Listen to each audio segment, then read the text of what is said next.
Yeah, the microphone. Okay, thanks.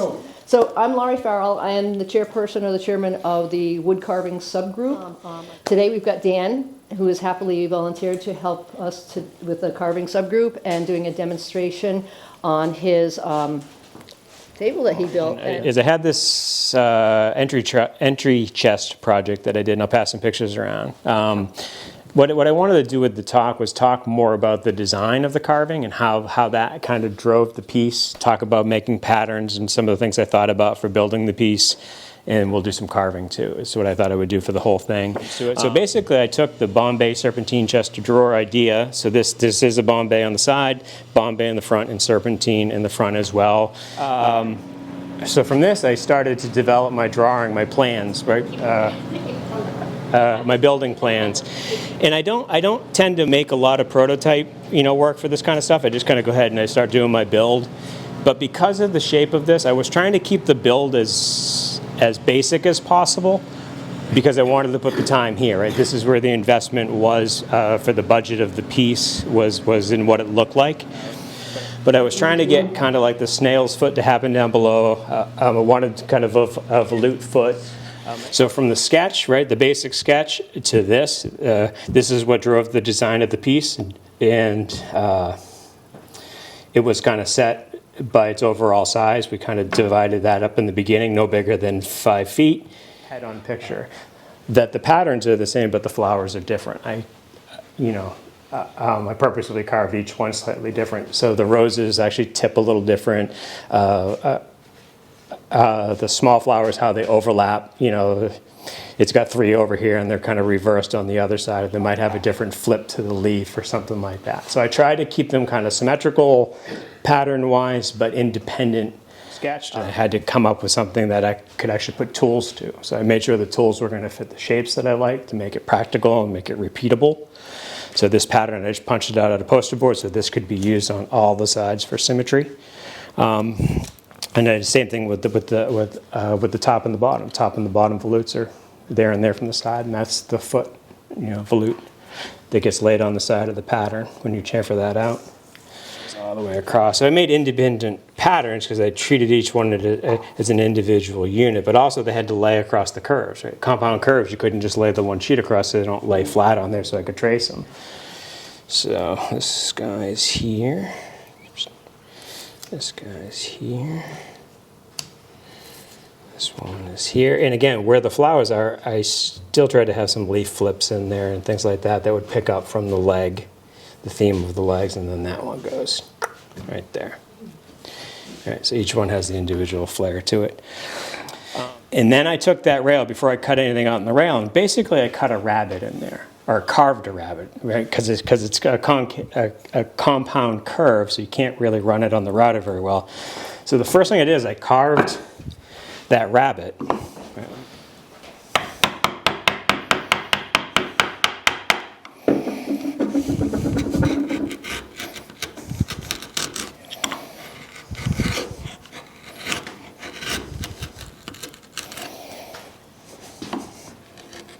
Create a line, and it didn't have to be straight or perfect because everything else, the carving, think about this, the carving is going to end up down here, right? So like this material, you looked at this, right, so this is what's going to be left here. All of this material is going to have to go away. So what I did is this, my primary pattern, I went back to this and used this because this was just one solid piece of poster board. Then I cut that out. This was my roughing out pattern because all of this material is going to be grounded, right? So what I could do is I could lay this on my blank and I could just trace these rough lines around there that I could V-tool out. I could V-tool and start grounding out the background to get everything to look like it flows in. So that'll be the next thing we're going to do is we're going to start grounding out that background a little bit. We'll trace. And we're going to trace. And then I traced that bottom on that got cut out there, and then I was able to trace this on here.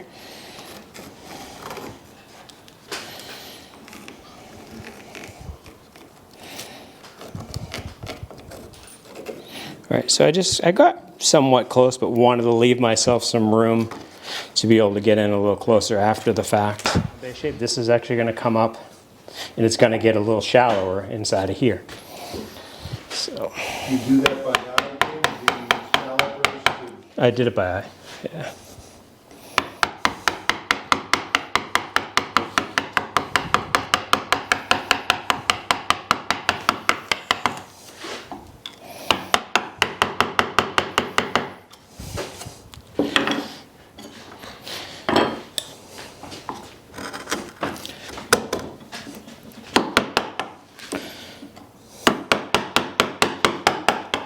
I don't use a chisel or anything like that. I usually go down to a number 3 or a number 2. I use the number 2s a lot for grounding. Gets a pretty flat surface, a flat enough looking surface for this.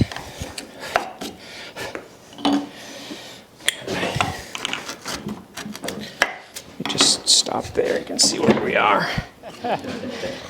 Well, sharpening is something that you want to keep on top of too. I mean, make sharpening as easy as possible to do.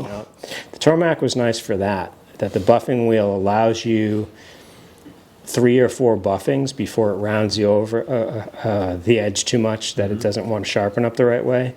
But man, it gets it back up and running really quickly and really nicely. And so mainly I'm just thinking about all my elevations. So I need elevations here for these bottom leaves.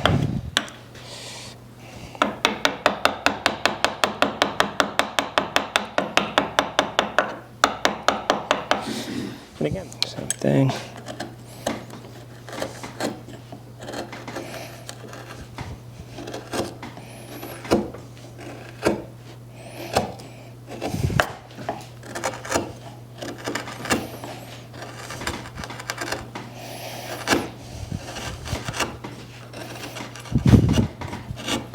At some points, this is a transition point, which way is it going to want to go? I think I'm going to take this one a little deeper, just a little. And again, I wouldn't carve too far into this one because that's what's going to come off the leg. Touch deeper here.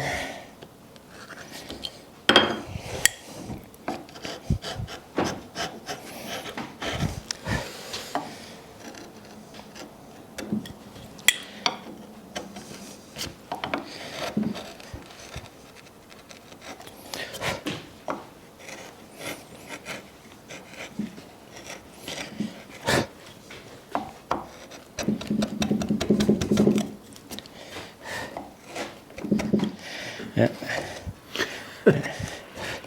Right. But also the bottom of this thing too, I didn't want to get crazy carving underneath there because it's underneath the rail. Didn't want it to be too far. So I'm going to nibble myself in a little closer first.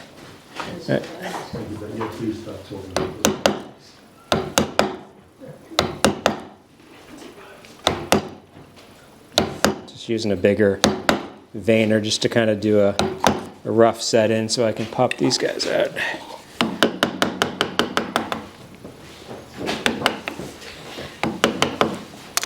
This is where you designed it around the tool so that those curves would fit The tools themselves, yeah.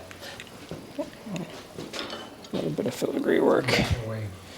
Let me do it up inside of here first, I guess. So when I had a single tool in my hand, I just try to find as many times as I could use that coming along.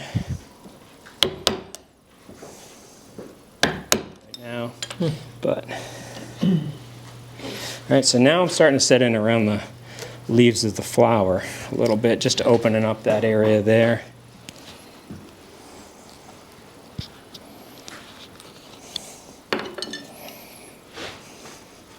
Here I'm just kind of making up the shapes with the tool that I got here.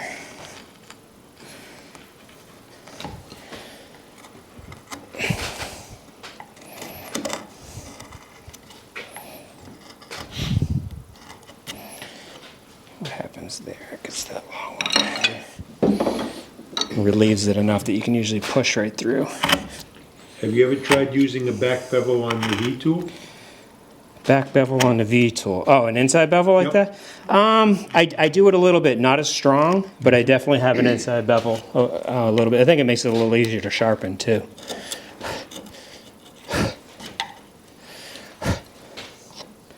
Let me just do this and then I'll stop and pass it around for a sec. Have to up my game now with your carvers, give me the inside bevel.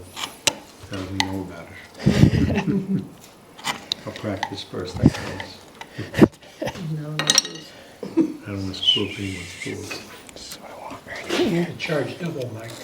Yeah, same prices, yeah. Double my usual fee.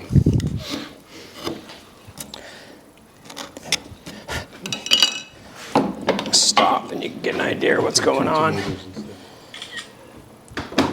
So I just kind of give myself a sketch and think about how do you want these things to come around. Well, that's a detail. Yeah, I'm just going to have kind of a base to it.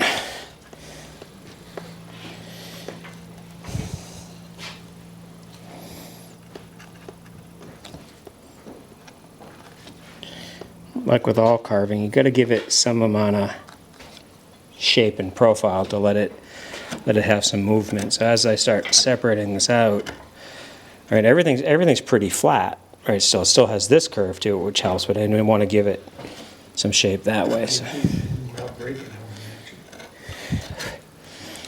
Okay.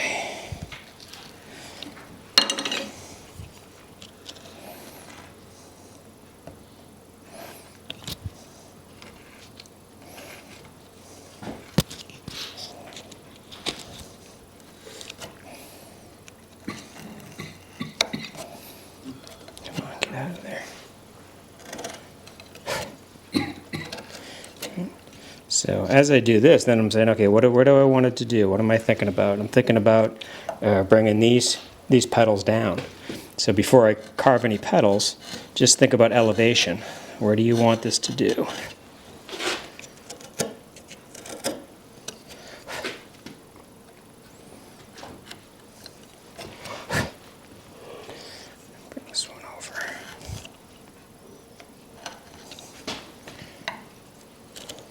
So I haven't given anything really any real shape yet. Let me stop. Really just thinking about what's overlapping, where's elevation. Do you want to start getting like that larger petal that's just up in the air right now? I have an opportunity to bring that up and to actually kick it back down to the base, right? Make it look like it kicks back down and different things. Okay. Let's maybe do a little bit on the inside of this guy.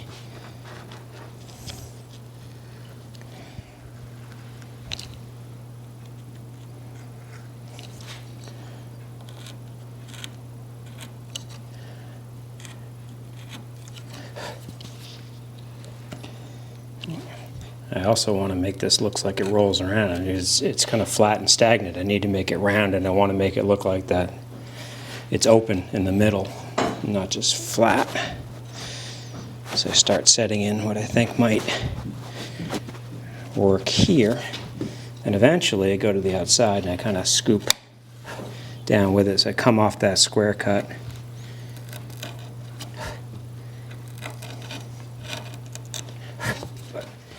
Just take that little veiner, so maybe give it a little something. So I notice with these little tools, it's easier for me to kind of choke up on them and kind of pinch rather than trying to hold these little tools with both hands. I can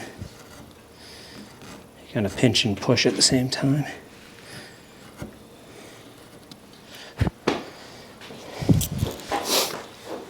It's kind of flowerish. Looks kind of like a flower. Yeah. That's all I got. Unless you have questions, you're more than welcome to ask some questions or whatever. Like I said, if you want to sign up for the blog, just write your email on there.